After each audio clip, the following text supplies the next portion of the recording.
I think if you've followed anything that I've produced, whether it's written pieces or the videos I put out on YouTube or any of the other media where I interact, even if you see me on social media, which is a little bit of a different experience, but I am someone who looks at the freedom of speech and the ability to express opinions, even the most abhorrent and disgusting opinions on any topic, as a matter of freedom of speech. Of course, there are issues where you start to threaten people or you blackmail them. Certainly there's slander and libel.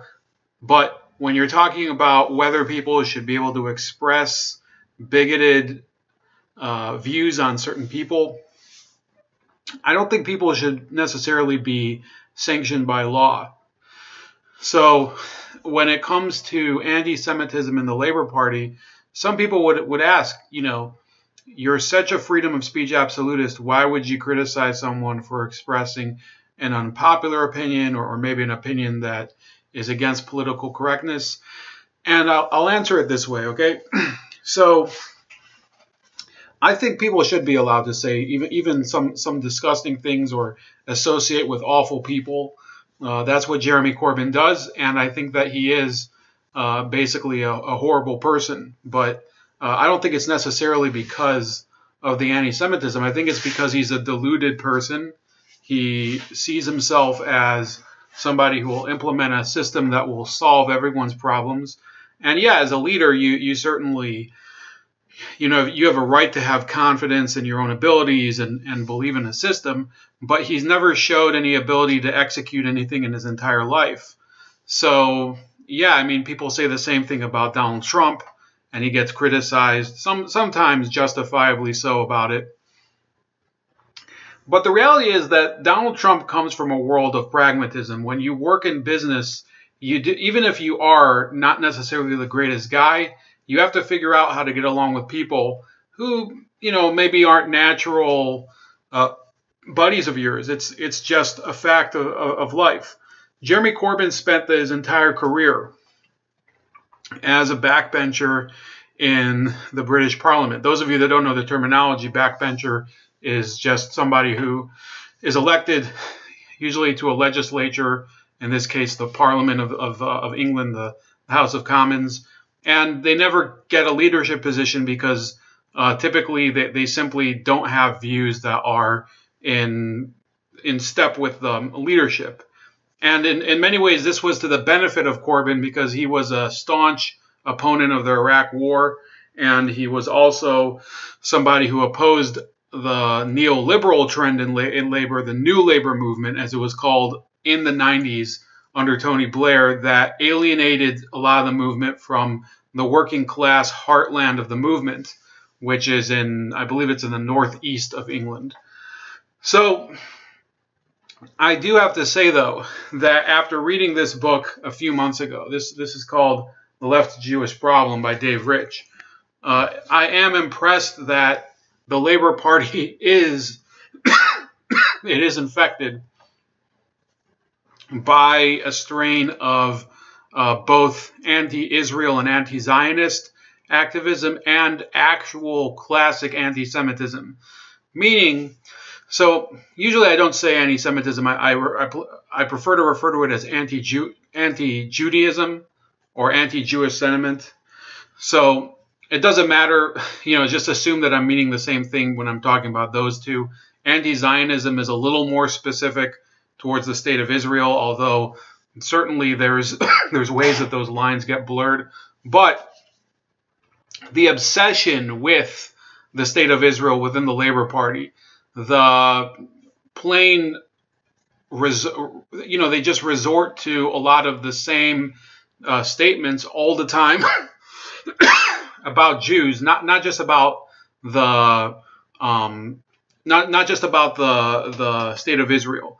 So a couple months ago, Jeremy Corbyn had this crazy, I think it was, what's his name, Hobson, this book where he wrote a foreword to this book that was later revealed that it was completely anti-Semitic. And let me see here. So this is from the Financial Times from May 1st.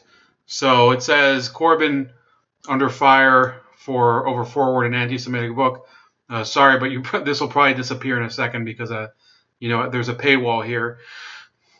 But there was a book published by called Imperialism, a Study, published by John Hobson in 1902, and Corbyn wrote a foreword to it in 2011, and he called it a great tome. But the idea behind the book was that imperialism is driven by financiers of a certain, it says, of a singular and peculiar race who have behind them many centuries of financial experience. So the common perception is that the banking systems and the lending systems are dominated by major Jewish bankers. The reality is, yeah, there are certainly, people. I don't want to put get a strike on this video, but which should indicate that maybe I myself, I know that there are areas where these are considered taboo, but there are families out there that are considered to be in control of banking interests, and some of them have Jewish ancestry.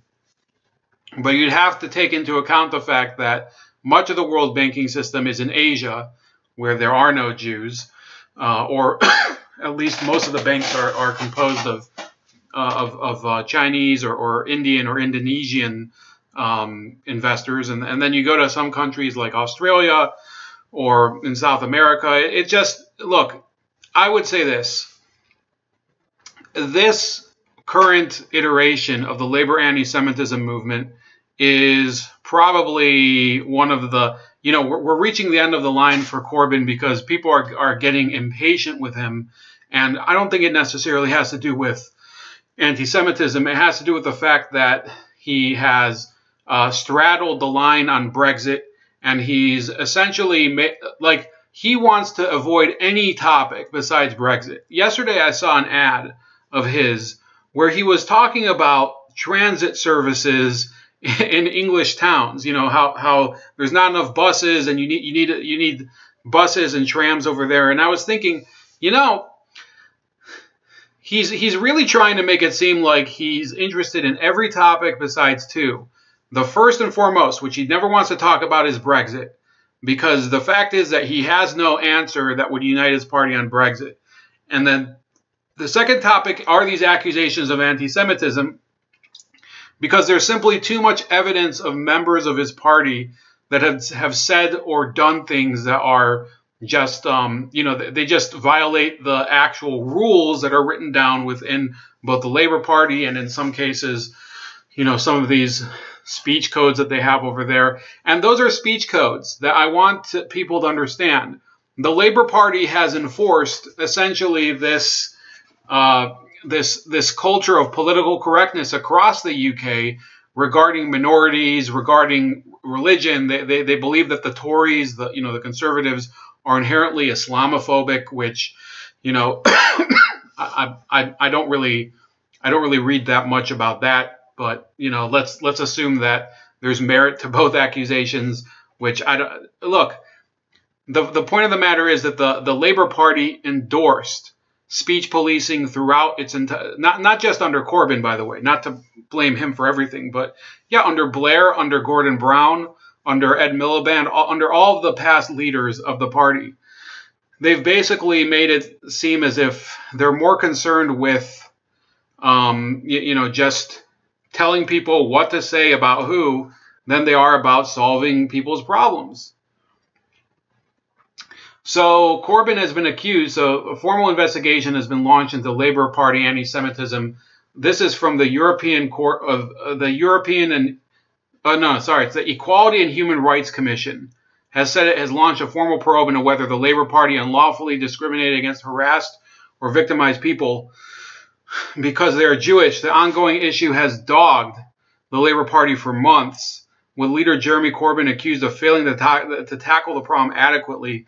Mr. Corbyn was the subject of a fierce attack by Labour's former Children's Minister, Dame Margaret Hodge, last year. After the announcement, Ms. Hodge returned to the subject, tweeting, 9 years ago, I defeated fascist Nick Griffin at the ballot box. His racist party was investigated by the EHRC that same year. Now, after 4 years calling out Labour anti-Semitism, the EHRC will investigate Labour as well. For Corbyn to have led us down this path is unforgivable. So here are the circumstances as they are now. There was a group. Let me see which one they are. I think it was called, this group I think is called Labour Against Anti-Semitism. And they submitted a 15,000-page report to the Equality and Human Rights Commission documenting instances of Labour Party members and officials saying and expressing opinions or sharing images that are anti-Semitic on social media. Now, I want to say this, because I am somebody, even the Labour Party, which I have zero agreement with on any issue, economic or social, I would say they're entitled to the presumption of innocence, at least for me. I'm not a British person. Certainly they have a different legal system, but I'm going to judge them based on the criteria that I judge, anyone else. And I can't find the report. It's not publicly available. So I can't say personally whether the images or statements expressed therein are ones that, would be qualifiable as anti-Semitic. And yes, there's always going to be people who will dispute, and they'll say, no, it's really talking about, banking and loans and Zionism and whatever. Look, at a certain point, the party has to acknowledge that for whatever reason, they're obsessed with these topics. And sure, there are, if people are so obsessed, maybe there's a public interest in it because people do care about it. Okay, that would actually mean that it's not an issue of the Labour Party. It's actually a broader trend in the British society. Okay, and then certainly that would mean that a lot of these Jewish people in the UK would have to seriously consider, do they really feel at home in a society where that's so acceptable? Okay, just putting it out there. Now, in the midst of this, Labour has had to suspend one of its National Electoral Council members on anti-Semitism remarks again. So this is Peter Wilsman. He was recorded saying that Israeli embassy was almost certainly behind the row, meaning the issues of anti-Semitism in the Labour Party. Now, look, will I say that the Israeli government is not interested or giving its own 2 cents or talking to people about what's going on in the Labour Party? I'm not an idiot. I think so. It says here the remarks were recorded in January during a meeting between Mr. Wilsman and American-Israeli author Tuvia Tenenbaum at a hotel in Oxford. Mr. Tenenbaum told the BBC. So a little thing about Tuvia Tenenbaum, he's a funny-looking guy. He looks kind of like a round, like super white old dude. And look, he's very good. I don't know how he does it, but he's very good at catching people saying very disparaging things about Jews on video. He's done it in Ireland. He's done it in Germany. I didn't know he was American. I thought he was actually German. But yeah, he's German Israeli and he's Jewish. And it said the author said he had spotted Mr. Wilsman dining on his own and approached him, and they ended up talking for some time, during which time the remarks were made. He said he was unaware it was being recorded by the soundman from his crew until after the conversation was over. The Board of Deputies of British Jews President Marie van der Zyl called for Mr. Wilsman's expulsion from the party, saying he had not only denied anti-Semitism in the Labour Party, but had resorted to a well-known anti-Semitic trope to make his point. I don't think it's necessarily anti-Semitic to claim that the Israeli government is behind these statements about, it's all about, what they're trying to say is this. So the far left within the Labour Party is trying to say, look, there's a lot of people with very strong opinions on the Israel-Palestine conflict, and that's the reason that there's this talk of anti-Semitism, not because there's any actual ill will towards Jews per se, but the fact is that they would have to prove that. So you can't respond to one allegation that you say is baseless by leveling another baseless accusation. It's a two-way street there. So on the one hand, you have all these people who have documented statements of theirs that show that they're actually doing and saying things that are either anti-Israeli, attacking Israelis as people, or attacking Jews as people, or attacking Jews as bankers or whatever. And then you have these people who say, no, what we're really trying to oppose is the institution and philosophy of Zionism. Well, I think things should be done on a case-by-case basis. You shouldn't necessarily go and create some sort of speech police against people just because of what they say. But unfortunately, if you look at some of the people that that the Labour Party has embraced, for example, they had one of their spokespersons. So her name was him, whatever. It was her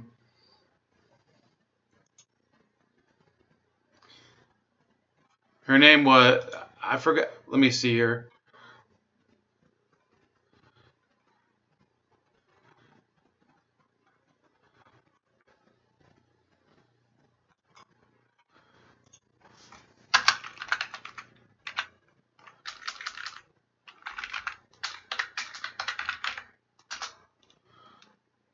So her name was Monroe Bergdorf, and at a certain point, so him, whatever, was supposed to be Labor's women and equality advisor on LGBT issues, and at a certain point, she said something like that all white people must be. Here we go. So. So Monroe Bergdorf was sacked in September 2017 for saying that all white people are racist. So yeah, the Labour Party has a traditional, magnetism towards people who are very, very staunchly anti-white, and I resent that too. I think that if people who are, they're activists against anti-Semitism, you have to believe. If you're truly somebody who believes in a liberal society where people are they're equal regardless of race, regardless of sex, regardless of I guess in this case throw in sexual orientation or gender identity, then you have to hold everybody to the same standards, even if they're a person of color who's transsexual. Okay, and that's really the problem that I see here. On the one hand, these same people, they want to prohibit speech against transsexuals. They want to prohibit speech against black people. They want to prohibit speech against, whoever. But at the same time, they want to be able to say whatever they want to say about Jews. That's a double standard too. But I think that the true problem is that you don't have people who are truly willing to stand up and say, I believe in free speech for every person, regardless of what beliefs they are. And instead of criminalizing those things, let's debate them. And the people who look like fools, they'll be filtered out. And you know what? If that puts me in the camp with people like Sargon, I know a lot of people hate Sargon. People hate V or whatever. They consider them to be cucks or whatever. No, I think that they have the right approach when it comes to letting people say things that are edgy, because edgy speech, edgy topics, very controversial stuff, the Count Dankula stuff. The Count Dankula joke I didn't find was that funny, but, I still recognize it was a joke. So we have to move beyond this nonsense where we penalize people for saying things that are disgusting. Instead, we hold them accountable by voting against them. We hold them accountable by supporting the people who support the beliefs that we have. So this is coming at the worst time.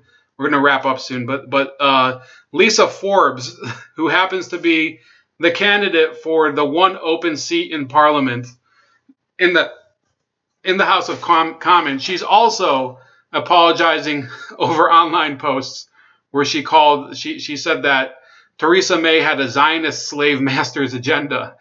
So it's almost like Jeremy Corbyn, you know, you have to feel for him at a certain point. He cannot get away from this. It's like it's the fucking demon that chases him at night. This whole anti-Semitism thing. He cannot find anywhere a refuge from this scandal, which, you know, I think he personally, he's so blind to it, or he simply, maybe he doesn't care, or he doesn't know what to do, or you know, he never thought that he was doing anything wrong or whatever. So she also said, Forbes had commented on a thread that claimed ISIS was created and funded by the CIA and Mossad. Forbes wrote, I have enjoyed reading this thread so much. So, you know, later she said that she didn't really know what she was commenting on, or that she meant to comment on something else. Look, if you believe in something and then you claim, well, I didn't really think that, or I thought I was commenting on something else, that makes you a weasel. And that means that people don't have to defend your right to free speech. All they have to do is say, well, I think you're lying about it. And that's the real issue that I take. When people can have retarded opinions. People can be complete idiots in America. Hopefully in other countries soon too. In England, it's almost like a law now that you have to be a complete idiot, because that's the way the government is raising its youth now. You know, telling them that they can't carry spoons around. So I think that when you deceive people, when you say things that are transparent lies, that's where your freedom of speech ends, and people can hold you to account and try to literally undermine your credibility. Credibility is what really matters, not what people feel based on the things that you say that are a matter of your own conviction.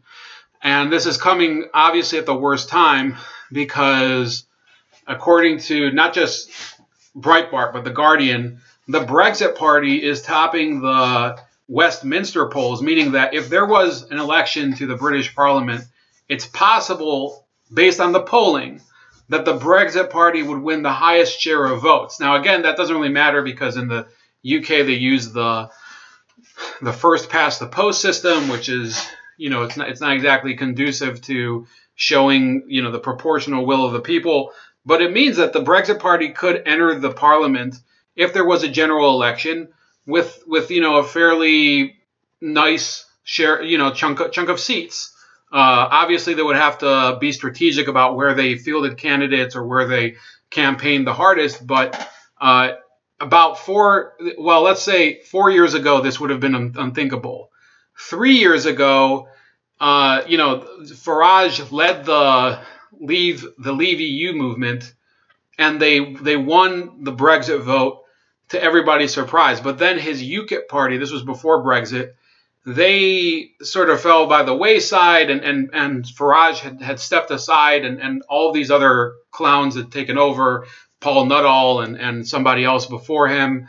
And eventually they got to this, the latest guy, Gerard Batten, who I think tried to save the party, but didn't really do a good. It was beyond him.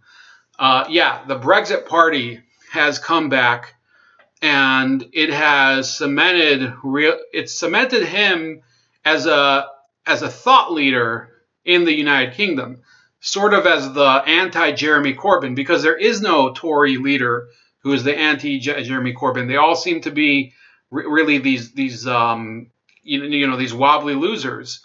Even Boris Johnson, the would-be future prime minister, you know, there's so many. In fact, there's so many candidates right now to succeed Theresa May after she resigned that people have no clue who's going to be the next leader of the UK. So this comes at the worst possible moment for both Corbyn and for Theresa May, because if the Brexit Party wins Thursday's vote in Peterborough, which is where this candidate, what's her name, Lisa Forbes. So where she's running, this Labour candidate, this is a Labour seat. If the Brexit Party wins that seat, yes, it's only one seat, But it's one seat that proves the hypothesis that that Brexit isn't just a matter for the European Parliament and the European elections where people give a protest vote because the government and the opposition can't come to a compromise. Really, the Brexit Party could be the beginning of a new dawn in politics where people just want parties that will address the will of the constituents and want representative government, something that unfortunately, Corbyn has struggled to deliver. I don't think he hasn't tried. I think Corbyn is you can attack him for whatever you want, but I think he certainly wants to present to his voters this vision for a more collective society. He cares a lot about some of these publicly owned enterprises, but it just hasn't worked out for him, and I think the poll numbers are showing it. But let me know what you think. I obviously I myself have sat on the fence a lot during this talk, but yeah, absolutely. I don't like Jeremy Corbyn, but I still think that he has the right to state what he wants, and then he can lose at the ballot box if people don't like it. And yeah, he can win at the ballot box if people do. I didn't object when Mexico elected AMLO as their president, even though I oppose his Marxism, because when people vote a certain way, it's a symptom of the way that their previous leaders have treated them. That's about it. Please like, share, and subscribe. As always, please subscribe to me on Minds.com. You can find me at Chef Leopard and join my Leopard Civil Liberties Forum. So this is my profile. And then you can also find me on BitChute at Chef Leopard, on Gab at Starscream85, and you can donate on Subscribestar, also Chef Leopard. And have a great Monday morning.